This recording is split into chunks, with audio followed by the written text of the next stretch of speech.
सर्दी जुकाम के लिए दवाई खाने से अच्छा है आप ये डिश ट्राई करें।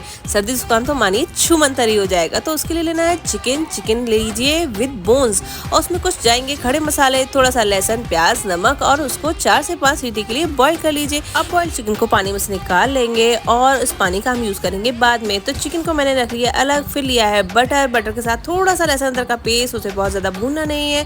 फिर सारी जाएंगी बहुत सारी सब्जियां, आपके घर में जो भी वेजीज है आप सब ऐड कीजिए, उन्हें 1 से 2 मिनट के लिए फ्राई कीजिए। फिर वही चिकन डालिए, थोड़ा सा नमक, काली मिर्च, थोड़ा सा सोया सॉस और थोड़ा जाएगा चिली सॉस, ढक के पकाइए।